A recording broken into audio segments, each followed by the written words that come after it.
all for coming. Wow, this is amazing, and you all look so pretty. Good evening. As many of you may know, this has been quite a year for me.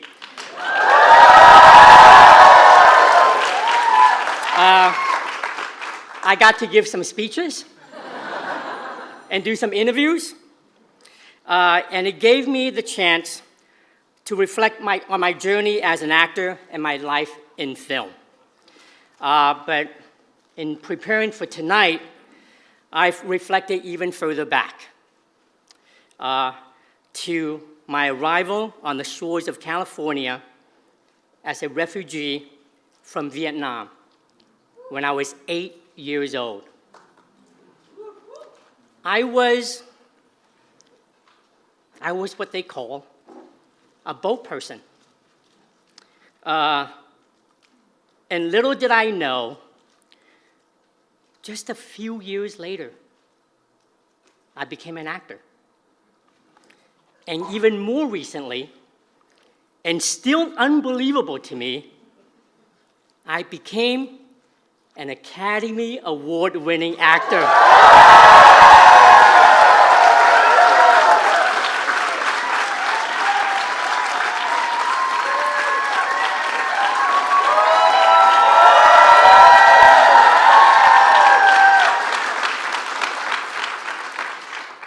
Despite the tremendous blessings I've received in recent months, the day I arrived in America was one of the happiest days of my life, because that was the day I reunited with my family and America became my home.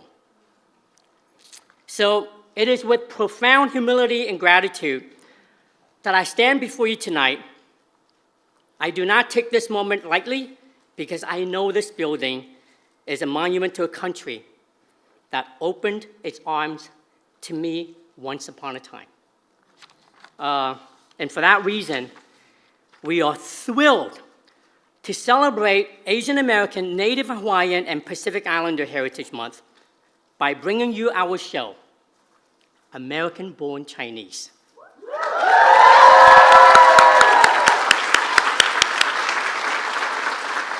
Now, this is a show about that very crossroads between storybook fantasy and real-world struggle.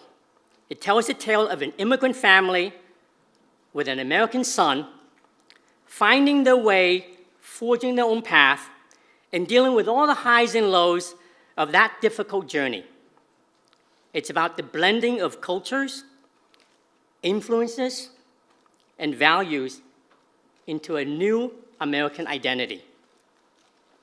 And most of all, it's about family. You know, I thought it would take me a very, very long time before I get emotional again. But as you all know, I've done a lot of crying in the last year. But as I was entering the White House through the east entrance, and as I was walking up those steps with that orchestra playing this beautiful music, I couldn't help but tear it up, because I was telling myself, I'm going to the White House.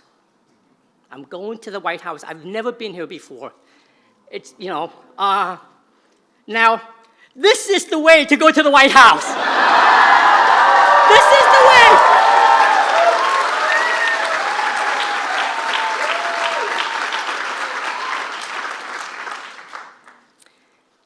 And I never thought I would get a chance to say this. But now, it is my distinct pleasure to introduce the President of the United States!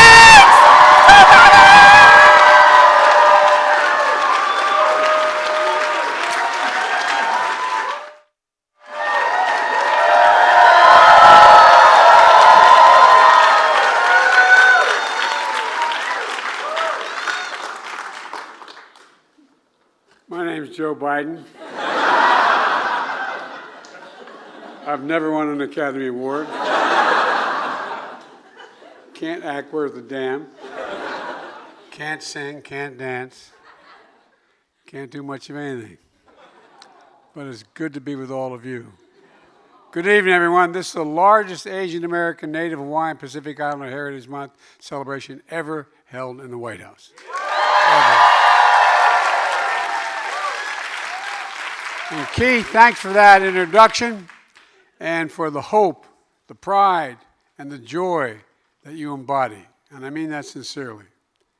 It's been an incredible few months since the movie Everything, Everywhere, All at Once swept the award season. 7 Oscars. Oh, 7 Oscars. For a movie about the extraordinary powers of ordinary immigrant family. Best Picture, Best Actress, and for Key, the only second artist of Asian descent to win Best Supporting Actor.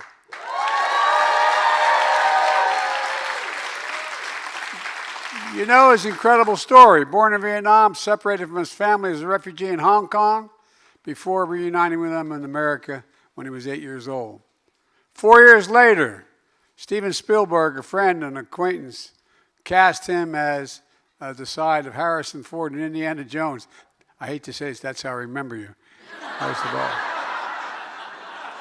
That look in your face from that scene. Remember that? How can you forget that? It was a decision that would give him a sense of purpose and change his life for him and his entire family. Only to see the decades pass without new opportunities. But his wife, Echo, she in fact kept the faith, telling him, your time will come. Well, Key was at the White House Correspondents' Dinner. I had a joke for you, pal. How you were famous in the 1980s, then people counted you out. only to finally make it big, and 3 years later, hell, I know something about that too.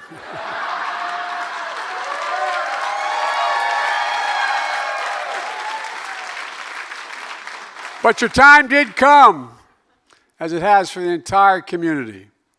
A diverse community, cultures that are reflected in every part of American life, including in government. By the way, a government led by Kamala Harris, an Indian American.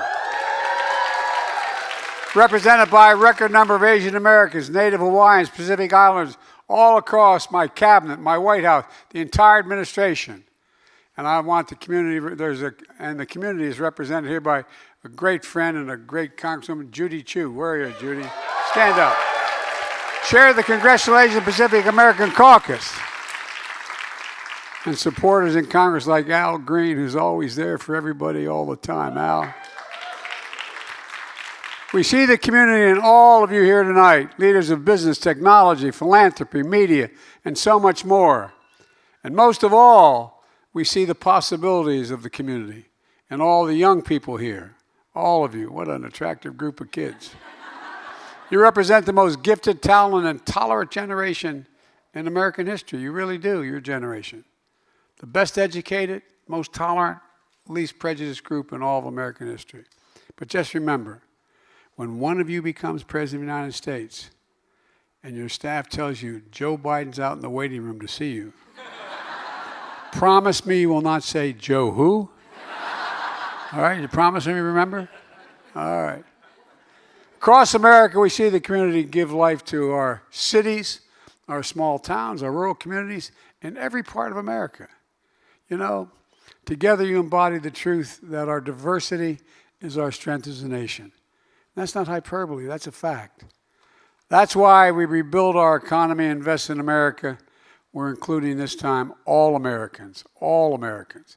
That includes launching the first ever national strategy to advance equity, justice, and opportunity, and to channel the full potential of the community, doing everything from combating anti-Asian hate to making government services accessible in more languages.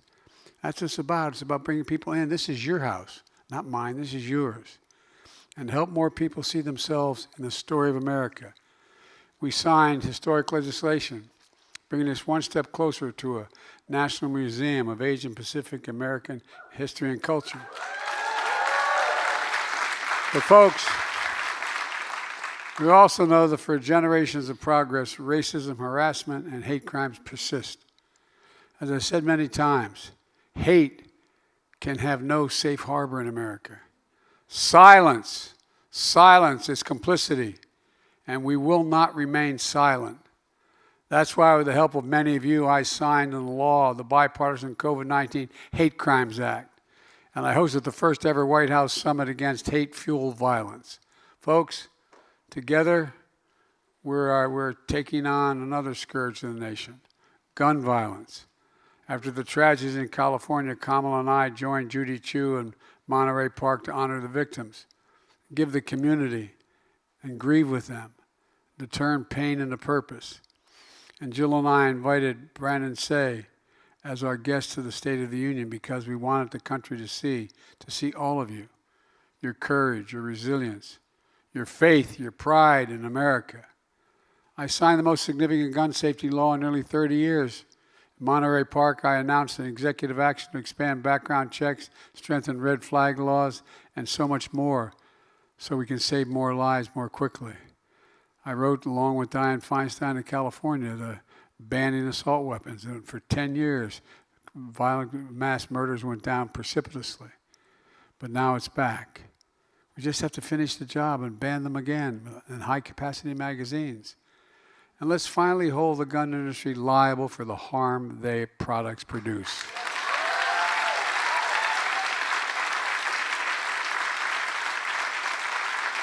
Look, let me close with this. Earlier this year, I honored a group of trailblazing artists with National Medals of Arts and Humanities. The group included groundbreaking Asian Americans like Vera Wang and Joan Shingang, I'm going to pronounce it right, Shanga Kawawa. I think I pronounced it correctly. She can call me Joe Biden.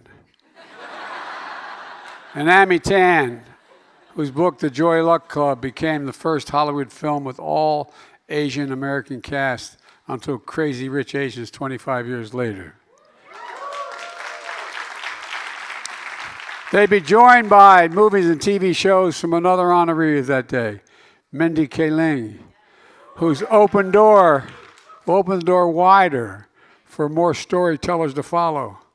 And across the board, we see groundbreaking works that capture courage, character, and the imagination and spirit of this remarkable community, diverse, remarkable community.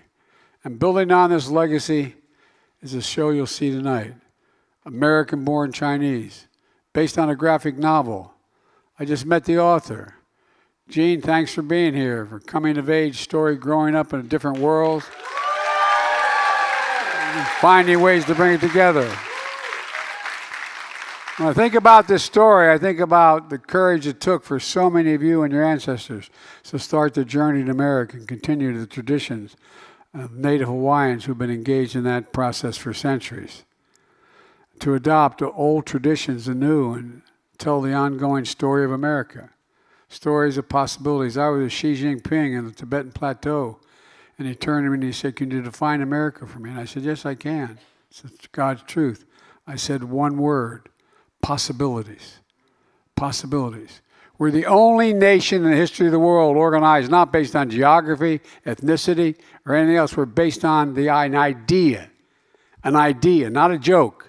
The only nation in the history of the world based on an idea that we hold these truths to be self-evident, that all men and women are created equal, endowed by their Creator with certain inalienable rights, life, liberty, etc.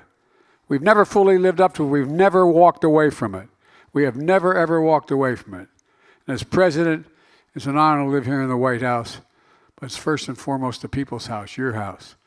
I just got back from Ireland, trying to keep the Irish Accords together, but in the process, I was going back and seeing my relatives who I hadn't met before. They go back all the way to 1157 in Eastern Ireland, and so the Louth province. And the interesting thing about it is, all the immigrants that came here came for a reason. They were trying to escape something in large part. We Irish were escaping because we were Catholics and we were being persecuted. Well, guess what? I'm standing here as president.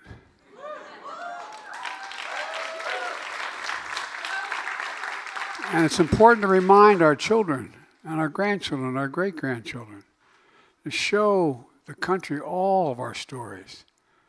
We have, as we have here, with the biggest Diwali, Lunar New Year, and Eid celebrations on a scale that the White House has never seen before. I'm determined to remind everyone, and we're doing it again tonight, that our strength lies in our diversity. It really, truly does. Let me say one more thing. Nights like these are a reminder of the power of stories and the importance of treating storytellers with dignity, respect, and the value they deserve. I sincerely hope the writer's strike in Hollywood gets resolved and the writers are given a fair deal they deserve as soon as possible.